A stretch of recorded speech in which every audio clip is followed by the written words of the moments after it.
आज मैं आपको जवाहर नवोदय विद्यालय से संबंधित अपवर्त्य और समापवर्त्य में आने वाले कुछ प्रश्नों को हल करा रहा हूं और इस प्रकार के प्रश्नों पे यदि आपको कोई समस्या हो तो आप मेरे 9536295797 व्हाट्सएप नंबर पे अपने प्रश्न भेज सकते हैं और कॉल करके भी अपने प्रश्नों का उत्तर जान सकते हैं। तो अपवर्त्य आज जो है अपवर्त्य किसे कहते हैं? अपवर्त्य को हम गुणज भी कहते हैं। जैसे हमने कहा 5 के अपवर्त्य, 5 के जो अपवर्त्य होंगे वो इसके 5, 10, 15, 20, 25, 30, 35 अनंत, यानी कि अपवर्त्य हमारे अनंत होते हैं। तो इसे जैसे हम पहाड़ा पढ़ते हैं, पहाड़ा यानी गुणा करके जो भी आता है वो हमारे अपवर्त्य कहलाते हैं। इसी प्रकार अगर हम 6 के अपवर्त्य कहेंगे, अगर हमें 6 के अपवर्त्य निकालने हैं तो इसी प्रकार से आप करेंगे 6, 12, पहाड़ा पढ़ सकते हैं आप, 6, 12, 18, 24, 30, 36 और इसी प्रकार से आप गुणा करते करते यह हमारी संख्या अनंत, इसकी कोई सीमा नहीं है। ये हमारे इस प्रकार इन्हें हम अपवर्त्य कहते हैं। दूसरा है समापवर्त्य।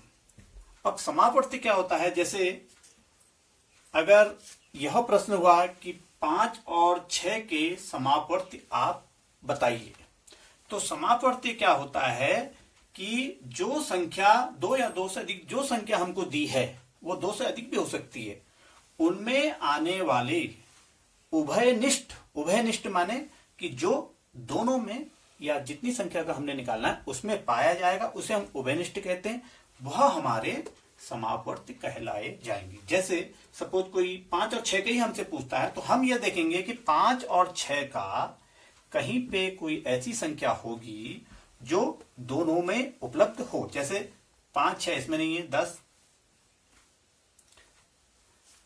अभी हम इसको आगे बढ़ा सकते हैं, 25, 30, 35, 40, 45 आगे आप बढ़ाइएगा। और अब हम देख रहे हैं कि हमने ये भी आगे बढ़ाया है तो हमारा 30 एक ऐसी संख्या आ रही है जो कि 5 और 6 के अपवर्त्यों में पाई जा रही है, इसलिए यह हमारा इसका उभयनिष्ठ होगा। तो इस प्रकार हम अपवर्त्य और समापवर्त्य को समझ सकते हैं। एक सवाल मैं और कराता हूं आपको। जैसे 8 के अपवर्त्य बताइए। अगर कोई आपसे पूछे आप 8 के 4 अपवर्त्य बताइए या 8 के प्रथम 4 अपवर्त्यों का योग बताइए, तो आप क्या करेंगे? 8 के जो अपवर्त्य हैं प्रथम 4, चलो एक सवाल यह भी आ सकता है कि 8 के प्रथम 4 अपवर्त्यों बताइए या इनका योग बताइए। मैं आपको दोनों करके बताता हूं। तो 8 के अपवर्त्य क्या होंगे? 8 एकम 8, 8 दूनी 16, पहाड़ा पढ़ लीजिए, 16, 24 और 32। अगर 5 पूछे हैं तो 40, 6 पूछे हैं तो 48। अब 8 के प्रथम 4 अपवर्त्य बताइए, तो आपने ये 8 के प्रथम 4 अपवर्त्य बता दिए। यदि 8 के प्रथम 4 अपवर्त्यों का योग बताइए कहेंगे तो हम 8 धन इसे ऐसे निकाल सकते हैं, हम 8 धन 16 धन 24 धन 32, इन्हें आप जोड़ दीजिए तो ये 8 के प्रथम 4 अपवर्त्यों का योग होगा। इसी प्रकार अगर हमसे यह पूछा जाता है प्रश्न में कि आप 2, 3 और 4 के समापवर्त्य बताइए, समापवर्त्य बताइए, तो आप क्या करेंगे? 2 के आप अपवर्त्य लिखेंगे, 2, 4, 6, 8, 10, 12, 14, इस प्रकार से आप बढ़ते चले जाइएगा। 3 के लिखेंगे 3 एकम 3, 6, 9, 12, 15, 18, 21 और 24 जो भी आएगा। और 4 के 4, 8, 12, 16, 20, 24। तो अब आप इसमें से 2, 3, 4 के समावर्त बताइए। तो क्या करेंगे, हम इनमें देखेंगे कि कौन सी संख्या तीनों के गुणज में आ रही हो। तो आप देखिए 2 इसमें नहीं है, 4, 6, 10 और 12। एक अपवर्त हमारा 12 है जो कि तीनों संख्याओं में उभयनिष्ठ है। तो इसी प्रकार आप आगे अगर पहाड़ा बताएंगे तो आगे भी हमारी संख्या ऐसी निकल जाएगी जो कि तीनों की उभयनिष्ठ हो। तो 24 भी ऐसी संख्या आएगी। 24 का भाग अगर हम 2 को आगे बढ़ाएंगे तो 24 भी आएगा, 3 को बढ़ाएंगे 24 आएगा और 4 को बढ़ाएंगे तो 24 आएगा। तो इनके बाद अगली जो उभयनिष्ठ संख्या आएगी वह हमारी 4 आएगी। दूसरा है अपवर्तक और समापवर्तक। अपवर्तक यानी कि गुणनखंड। किसी संख्या का अपवर्तक वह संख्या होती है जो उस संख्या को पूर्णतः विभाजित करती है, उसे हम अपवर्तक कहेंगे। यानी कि जैसे हमने कहा 4 का अपवर्तक बताइए आप। 4 का अपवर्तक। अब हमने देखना है कि कौन कौन सी संख्या ऐसी है जो कि 4 को पूरी तरह विभाजित करती हो। देखिए 1 का भाग 4 में जाता है, फिर 2 1 का भाग 2 में पूरी बार जाता है और फिर 4।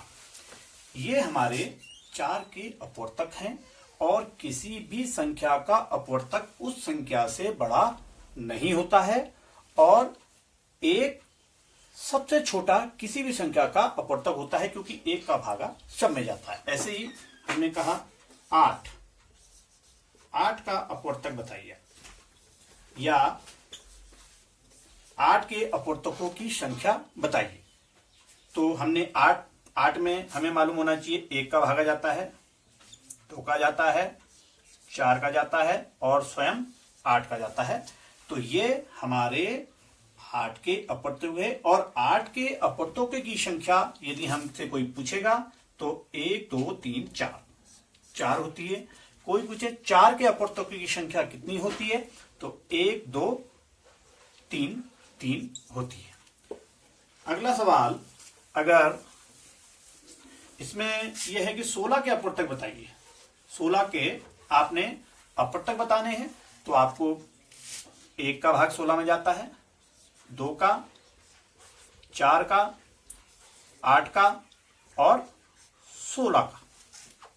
हमें यह भी अपवर्तक निकालते हुए यह ध्यान देना चाहिए कि यदि किसी संख्या का कोई आधा यानी कि इसका आधा 8 है तो 8 से बड़ा और 8 और 16 के बीच में कोई भी इनका अपवर्तक नहीं होगा। सबसे पहले हमने इनका आधा देखना है। आधा हमारा 8 आ गया और इसके बाद सीधे तो सबसे अंतिम अपवर्तक होगा वह स्वयं वही संख्या होगी, वह 16 है।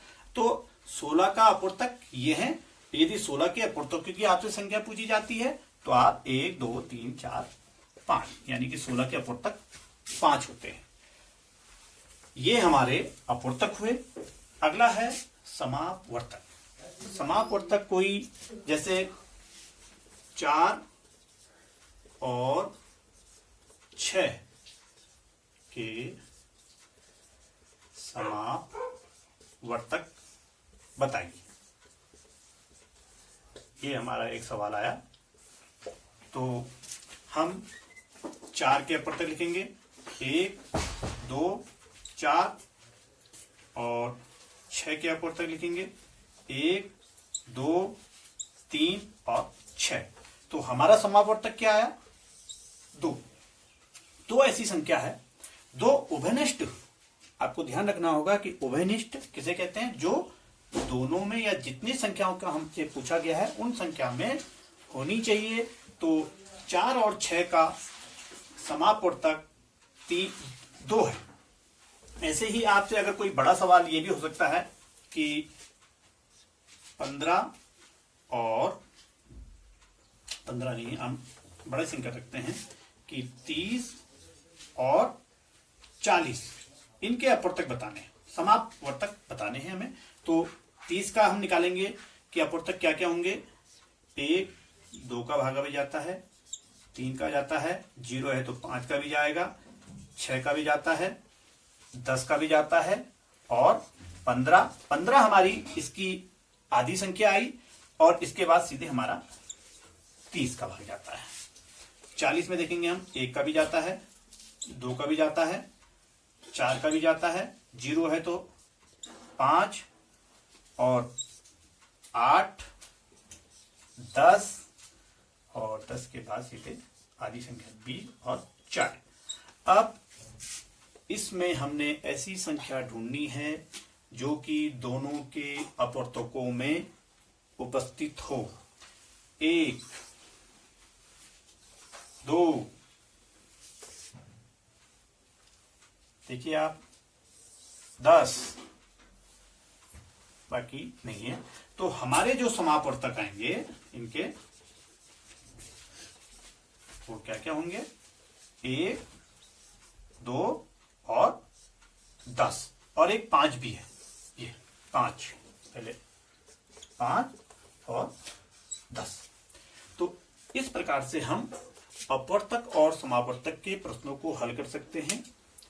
यदि आपको इस प्रकार के प्रश्नों में कोई परेशानी आ रही हो तो आप मेरे इस व्हाट्सएप नंबर पर मुझे आप अपने प्रश्न और सवाल पूछ सकते हैं।